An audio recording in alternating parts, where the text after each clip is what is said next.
Yeba Samurai Legend. Like and subscribe, baka naman. Isang gabi sa town square ay bigla na lamang napatingala ang mga tao, nang isang dambuhalang aircraft ang nakitang nakalutang sa langit.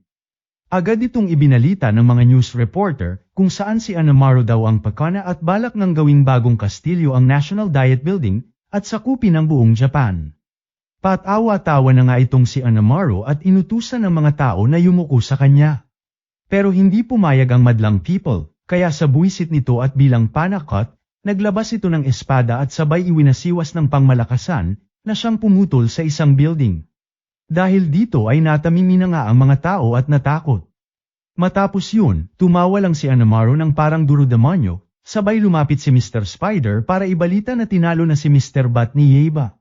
Kinagulat na nga ito ni Anamaro dahil si Mr. Bat ang isa sa mga pinakamalakas niyang tauhan.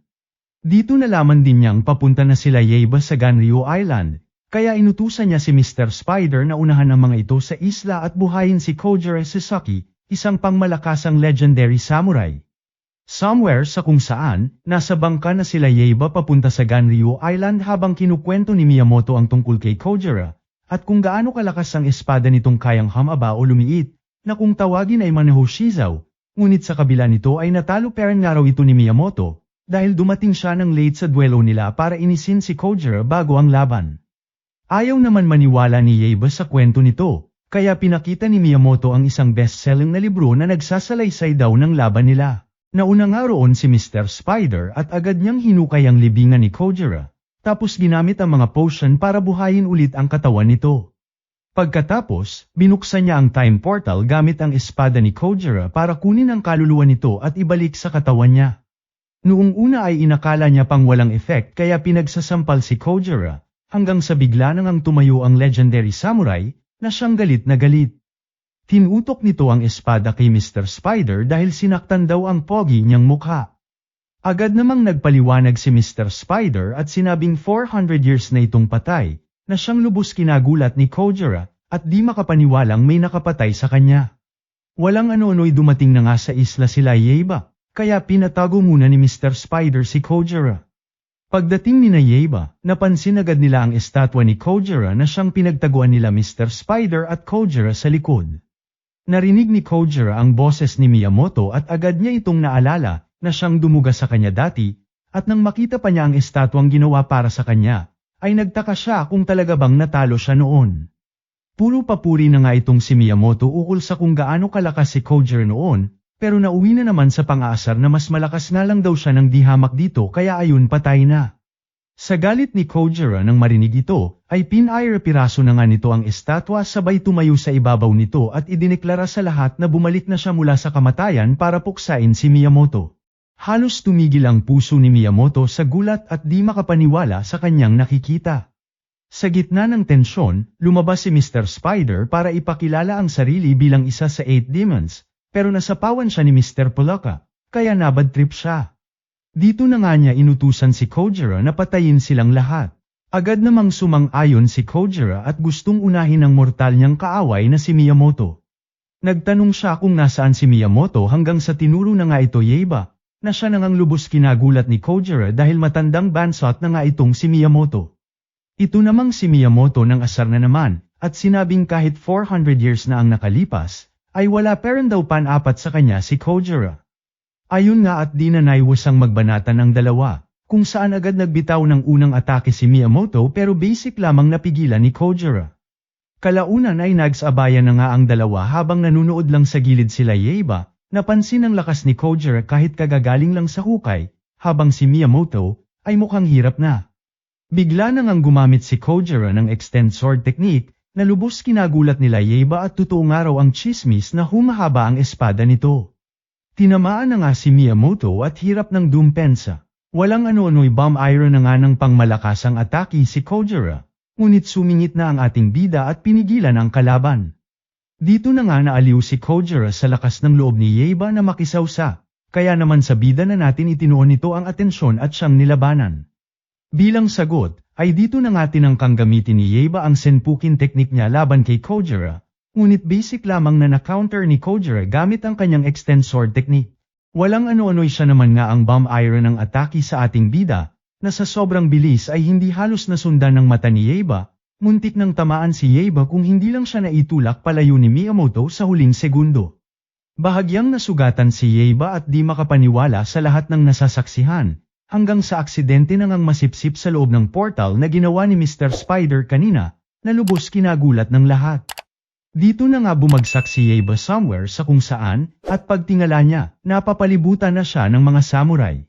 Nabukulan na nga niya ang master ng mga ito kaya ayon siya na ang pinag-initan. Dahil dito, inakala ni Yeiba na mga tauhan ito ni Anamaru, kaya napaporma na rin ang ating bida, pero natigilan nung napagtanto niyang outnumbered siya.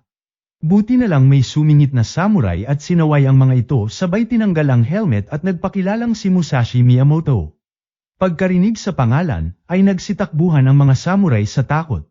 Nang makaalis na ang mga kupal, tinanong ni Yeiba kung totoo bang si Miyamoto ito. Sumagot naman ito ng oo at dito nalaman din nila na nasa 17th year sila ng Kenchu. Nagulat si Mr. Cucumber dahil mukhang napapadpad daw sila 400 years ago papuntang Edo period, na siyang lubos kinagulat din ni Yeiba. Kalaunan, habang naglalakad sila sa town square, pinaliwanag ni Yeiba ang mga nangyari pero hirap pa ring paniwalaan ni Miyamoto. Kaya napaisip si Yeiba na baka ibig sabihin nito ay wala si Kojiro sa panahon na to, ngunit dito siya nagkakamali.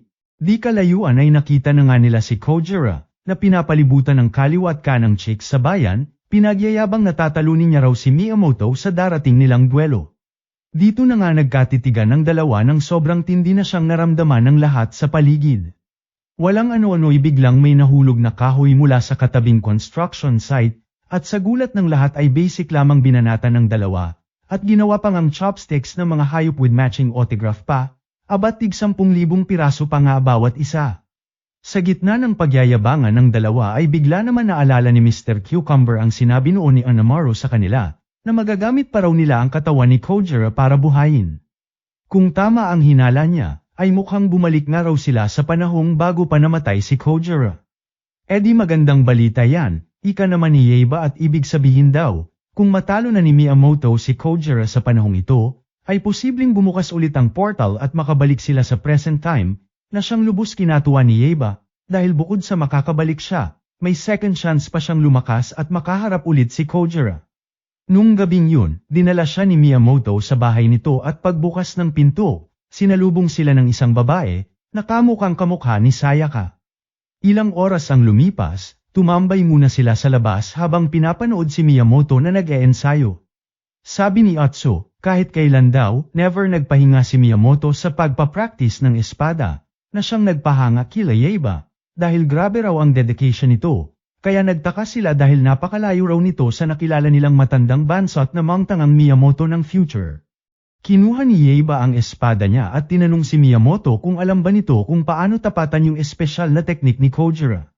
Pinaliwanag naman ni Miyamoto na yung atake ni Kojiro ay nagsisimula sa pababang slash na mapipilitan kang i-block, pero sa mismong pag-block mo, may kasunod na pataas na atake, kaya siguradong tatamaan ka. Ayon kay Miyamoto, ang tanging paraan para makaligtas ay sumugod ng walang takot. Wala raw siyang ibang iniisip kundi ang manalo sa laban nila ni Kojiro, kaya araw-araw ang ensayo niya. Nakita ni Yeiba na si Miyamoto lang talaga ang may kakayahang talunin si Kojiro. Kaya agad siyang nakiusap kung pwede siyang turuan din ito, agad din namang pumayag si Miyamoto. At doon nagsimula ang training ni Yeiba kasama ang legendary samurai. Alam niyang mahirap ang landas na tatahakin, pero kung gusto niyang mapatamba si Kojiro, ay wala siyang ibang choice kundi harapin ito at pagdaanan. Saglitan niyo na rin Lods like at subscribe ko, hihi salamat.